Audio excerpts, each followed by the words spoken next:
نحمدہ و نصلی علی رسولہ الکریم اما بعد فاعوذ باللہ من الشیطان الرجیم بسم اللہ الرحمن الرحیم۔ حضرت معاذ بن جبل رضی اللہ تعالیٰ عنہ کو تعینات کیا گیا یمن میں، اور رسول اللہ صلی اللہ علیہ وسلم ان کو الوداع کہنے کے لیے باہر کی طرف آئے۔ حضرت معاذ بن جبل رضی اللہ تعالیٰ عنہ پہ سواری پہ سوار تھے، رسول اللہ صلی اللہ علیہ وسلم ساتھ چل رہے تھے۔ معاذ بن جبل رضی اللہ تعالیٰ عنہ نے نیچے اترنے کی کوشش کی تو رسول اللہ صلی اللہ علیہ وسلم نے منع فرمایا۔ اس موقع پہ اللہ کے رسول صلی اللہ علیہ وسلم نے حضرت معاذ رضی اللہ تعالیٰ عنہ کو مختلف وصیتیں فرمائیں، مختلف ہدایات سے نوازا، جن کی فہرست طویل ہے، لیکن آج کے اس مجلس میں ہم ان میں سے صرف 10 باتوں کا تذکرہ کریں گے جن کا حکم اللہ کے رسول صلی اللہ علیہ وسلم نے حضرت معاذ بن جبل رضی اللہ تعالیٰ عنہ کو کیا۔ ان میں سے پہلی بات جو اللہ کے رسول صلی اللہ علیہ وسلم نے وصیت فرمائی وہ یہ کہ اللہ کے ساتھ کسی کو شریک نہ کرنا، اگرچہ اس جرم میں تم کو مار ڈالا جائے یا جلا دیا جائے۔ گویا کیسے ہی حالات ہوں، کیسی ہی صورتحال ہو، اس کے اندر اللہ کے ساتھ شریک نہ کیا جائے، اس لیے کہ ان الشرک لظلم عظیم، شرک جو ہے وہ سب سے بڑا ظلم ہے۔ اور قرآن و حدیث کی تعلیمات ہمیں یہ بتاتی ہیں کہ اللہ تعالیٰ ساری چیزوں کو معاف کر دے گا، سارے گناہوں کو معاف کر دے گا، لیکن یہ شرک جیسے جرم کو معاف نہیں کرے گا۔ تو اس لیے اس بڑے جرم سے ہر صورت کے اندر بچنا ہر مومن بندہ مومن کے لیے لازم ہے کہ وہ کسی صورت میں مشرک نہ بنے، اللہ کے ساتھ کسی کو شریک نہ ٹھہرائے۔ دوسری وصیت جو اللہ کے رسول صلی اللہ علیہ وسلم نے فرمائی وہ والدین کے بارے میں ہے کہ اللہ کے رسول صلی اللہ علیہ وسلم نے فرمایا اپنے والدین کی نافرمانی نہ کرنا، اگرچہ وہ دونوں تم کو حکم دیں کہ اپنی بیوی کو چھوڑ دو اور اپنے مال سے دستبردار ہو جاؤ۔ تو گویا اللہ کے رسول صلی اللہ علیہ وسلم نے جو حکم دیا کہ والدین کی جو اہمیت ہے اور ان کے حکم ماننے کی جو اہمیت ہے اس کا اندازہ اس بات سے لگایا جا سکتا ہے کہ اللہ کے رسول صلی اللہ علیہ وسلم نے ان کی ہر حال میں اتباع کرنے، ان کی بات ماننے کا حکم دیا، سوائے اس کے کہ وہ شرک کرنے کا حکم دیں، اس کو کسی صورت میں نہیں مانا جائے گا، لیکن یہ کہ اس یا کفر کرنے کا کہیں تو وہ بات نہیں مانی جائے گی۔ باقی جتنے بھی ان کی طرف سے حکم اولاد کو دیے جائیں وہ حکم ماننا یہ اولاد کے اوپر لازم ہے۔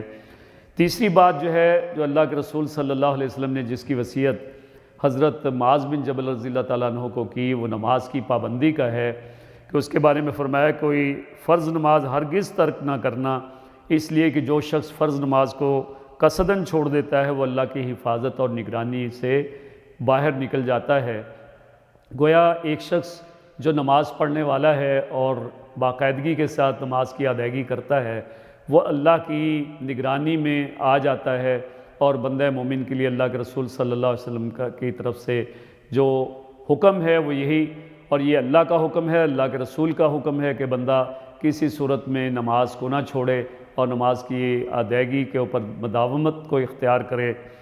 چوتھی چیز جس سے اللہ کے رسول صلی اللہ علیہ وسلم نے منع فرمایا وہ شراب نوشی ہے، جس کے بارے میں اللہ کے رسول صلی اللہ علیہ وسلم فرماتے ہیں کہ شراب مت پینا، اس لیے کہ شراب تمام بے حیائیوں اور تمام برائیوں کی جڑ ہے۔ گویا یہ ایسا معاملہ ہے کہ جس میں ایک دفعہ بندہ داخل ہو جائے تو بے شمار برائیوں میں اور بدکاریوں میں اور برائیوں کا وہ شکار ہو جاتا ہے۔ اس لیے اللہ کے رسول صلی اللہ علیہ وسلم نے اس بات سے منع فرمایا کہ بندہ مومن جو ہے وہ شراب نوشی کرنے والا ہو۔ یہ وہ چیز ہے جس کے بارے میں قرآن و حدیث نے اس کی ممانعت فرمائی ہے۔ اللہ پاک کا حکم ہے انما الخمر والمیسر والانصاب والازلام رجس من عمل الشیطان فاجتنبوہ، کہ یہ شراب اور جوا اور یہ پانسے اور انصاب اور ازلام اللہ پاک نے ان سے کے بارے میں فرمایا کہ فاجتنبوہ، کہ ان سے بچو اور ان سے علیحدہ رہو۔ تو ان سے بچنے کا حکم اللہ پاک نے دیا ہے، اور اللہ کے رسول صلی اللہ علیہ وسلم کا یہ فرمان عظیم کہ شراب جو ہے وہ تمام بے حیائیوں اور بدکاریوں کی جڑ ہے، اس لیے اس سے ہر صورت میں بچنا یہ لازم ہے۔ پانچویں بات جو اللہ کے رسول صلی اللہ علیہ وسلم نے فرمائی وہ اللہ کی نافرمانی سے بچنے کا حکم دیا۔ اللہ کے رسول صلی اللہ علیہ وسلم نے فرمایا کہ اللہ کی نافرمانی سے بچنا، اس لیے کہ نافرمانی کے نتیجے میں اللہ کا غصہ بھڑکتا ہے، اور اللہ کے غصے سے بچنا یہ بندہ مومن ہمیشہ پوری زندگی اس کی کوشش کرتا ہے کہ رب کی ناراضگی سے اور اس کے غصے سے بچ کے رہے۔ اس لیے اللہ کے رسول صلی اللہ علیہ وسلم نے فرمایا کہ اللہ کی نافرمانی سے بچو تاکہ اللہ کے غصے سے محفوظ رہو۔ اور چھٹی بات جو اللہ کے رسول صلی اللہ علیہ وسلم نے فرمائی وہ یہ کہ دشمن کے مقابلے میں پیٹھ دکھانا یہ بڑے جرائم میں سے ایک جرم ہے کہ دشمن کے لشکر کے مقابلے میں بندہ پیٹھ پھیرے،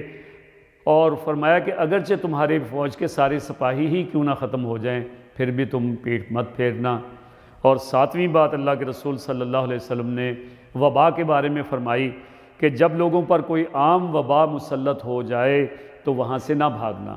یعنی جس علاقے میں، جس شہر میں، جس گاؤں میں کوئی وبا پھیل جائے تو وہاں سے بھاگ کر اس نیت کے ساتھ جانا کہ تو یہاں سے میں اپنی جان بچا لوں گا، اس حوالے سے وہاں سے جانا کہ کوئی دوائی کا معاملہ کرنا، دوائی لے کر آنا، اس حوالے سے تو بندہ نکل سکتا ہے، لیکن اس علاقے کو محض اس لیے چھوڑ دینے کہ یہاں وبا پھیل گئی ہے تو اللہ کے رسول صلی اللہ علیہ وسلم نے اس سے منع فرمایا۔ آٹھویں بات جو اللہ کے رسول صلی اللہ علیہ وسلم نے جس کا حکم دیا کہ اپنی قدرت اور حیثیت کے مطابق گھر والوں کو کھانا اور کپڑا دینا، گویا یہ اپنی اولاد کے لیے، اپنی بیوی بچوں کے لیے اور اپنے خاندان کے لیے اس چیز کا اہتمام کرنا کہ جتنے اللہ پاک نے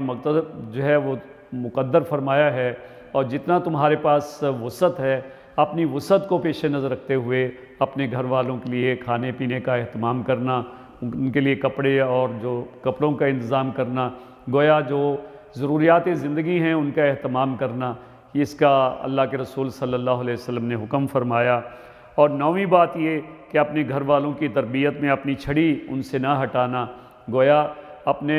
بچوں کی تربیت یہ والدین کی ذمہ داری ہے اور خاص طور پر والد کی ذمہ داری ہے کہ وہ مسلسل اپنی اولاد کی تربیت کے اوپر نگاہ رکھے،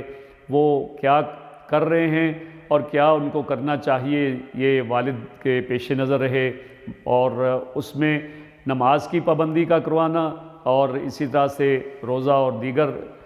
احکام ان کے اوپر عمل کروانا، اور اس کے ساتھ ساتھ عملی زندگی میں قرآن و حدیث کی تعلیمات کی طرف توجہ دلاتے رہنا اور اس کے اوپر عمل پیرا کرنے کے لیے اپنی اولاد کی تربیت کے اوپر مسلسل توجہ دینا۔ تو گویا یہ حکم ہے اللہ کے رسول صلی اللہ علیہ وسلم کا، اور اس سے پہلو تہی کرنا یقیناً یہ اللہ اور اللہ کے رسول کے ہاں وہ جرم ہے، اور اس سے ہر صورت میں بچنا چاہیے اور اپنی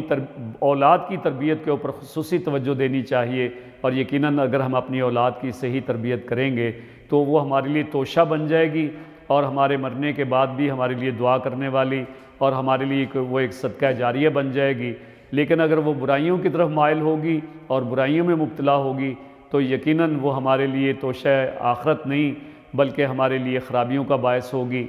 تو اس لیے اپنی اولاد کی تربیت کی طرف توجہ دینا۔ اور 10ویں بات یہ کہ اللہ کے حقوق کے ادا کرنے میں اپنے گھر والوں کو خائف رکھنا، گویا اپنے گھر والوں کی تربیت اس منہج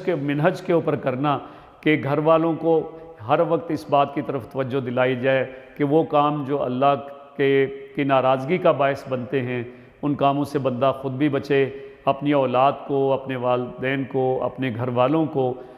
سب کو بچانے کا اہتمام کرے تاکہ اللہ کی ناراضگی سے بندہ خود بھی بچا رہے اور اس کے اہل خانہ بھی اس سے بچے رہیں۔ یقیناً یہ وہ ہدایات ہیں جن کے نتیجے میں رب کی رضا بھی حاصل ہوتی ہے اور اللہ کے رسول صلی اللہ علیہ وسلم کے فرامین کے اوپر عمل پیرا بھی ہوا جاتا ہے، اور یقیناً اس کے نتیجے میں اللہ اور اللہ کے رسول ہم سے راضی ہوں گے اور اللہ کی رضا وہ ہمیں حاصل ہوگی، اور یقیناً ہم امید رکھیں گے کہ کل